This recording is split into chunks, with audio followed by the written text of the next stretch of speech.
Bonjour et bienvenue, chers auditeurs et auditrices. Que la grâce et la paix du Seigneur soient avec vous tous.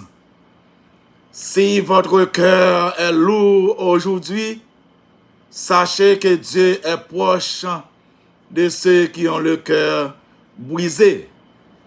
La parole de Dieu nous rappelle dans Matthieu chapitre 11, le verset 28.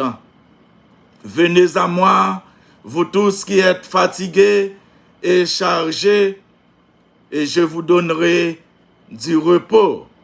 Je suis pasteur Wemit, mon cher, dans l'émission Écho de l'Évangile. Le thème d'aujourd'hui, le pardon dans l'Église. Le pardon est un pilier fondamental.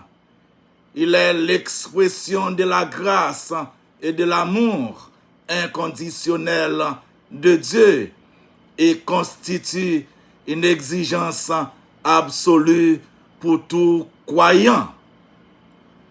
De même que Christ vous a pardonné, pardonnez-vous aussi. Mais par-dessus toutes ces choses, revêtez-vous de l'amour qui est le lien de la perfection, et que la paix de Christ, à laquelle vous avez été appelés pour former un seul corps, règne dans vos cœurs et soyez reconnaissants. Colossiens chapitre 3, les versets 13 à 15. Les fondements et les principes du pardon chrétien s'articulent autour de quelques axes majeurs. Un attribut divin. Le pardon vient originellement de Dieu qui efface les fautes des hommes par amour. Le Christ incarne ce pardon jusqu'à la croix avec la célèbre phrase « Père, pardonne-leur, car ils ne savent pas ce qu'ils font. » Luc 23, le verset 34. Une exigence humaine. Dans la prière du Notre Père, Jésus lit indissociablement le pardon que Dieu accorde aux hommes à celui qu'il s'accorde entre eux. Pardonnez-nous nos offenses comme nous pardonnons aussi à ceux qui nous ont offensés. Matthieu chapitre 6, le verset 12. Un amour sans limite. Pierre interrogeant Jésus sur le nombre de fois où il faut pardonner, se voit répondre non pas jusqu'à 7 fois, mais jusqu'à 70 fois 7 fois.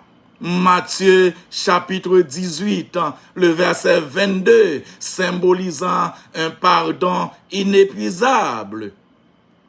Ce qu'il n'est pas, le pardon n'est ni la naïveté, ni un oubli pur et simple de l'offense.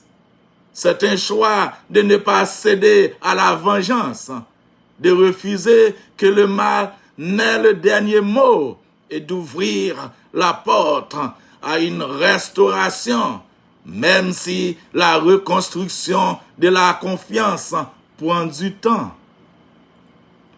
Nous trouvons dans Matthieu chapitre 18, le verset 15, « Si ton frère a péché contre toi, va et reprends-le entre toi et lui seul. S'il t'écoute, tu as gagné ton frère. » Le principe de l'humilité, en faisant le premier pas vers la réconciliation, nous donnons nous-mêmes l'exemple. Nous demandons pardon pour nos fautes, même lorsque nous avons raison, comme ce fut le cas pour le serviteur de Dieu mentionné ci-dessus, Il n'y a rien de tel pour toucher le cœur de quelqu'un. Il faut cependant reconnaître que malgré notre bonne volonté, les résultats ne seront pas toujours aussi positifs. Néanmoins, nous aurons fait notre part devant Dieu. Le principe de l'entretien secret. Si ton frère a péché, va et reprends-le entre toi et lui seul. Si le Seigneur nous exhorte à rechercher un entretien avec notre frère, c'est que dans certains cas, le problème ne peut être résolu autrement.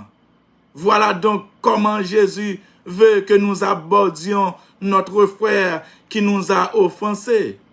Ce principe biblique produit un climat favorable à la réconciliation et transforme des vies.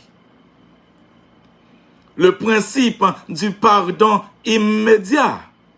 Et lorsque vous êtes debout, faisant votre prière, si vous avez quelque chose contre quelqu'un, pardonnez afin que votre Père qui est dans les cieux vous pardonne aussi vos offenses. Marc, chapitre 11, le verset 25. Pardonnons donc immédiatement lorsqu'on nous a fait du tort. C'est là l'exhortation du Seigneur. Dans ce verset, un tel pardon sera d'un grand prix devant Dieu. La calomnie, un obstacle majeur à la réconciliation. Les trois principes que nous venons de voir nous montrent comment un chrétien devait agir lorsque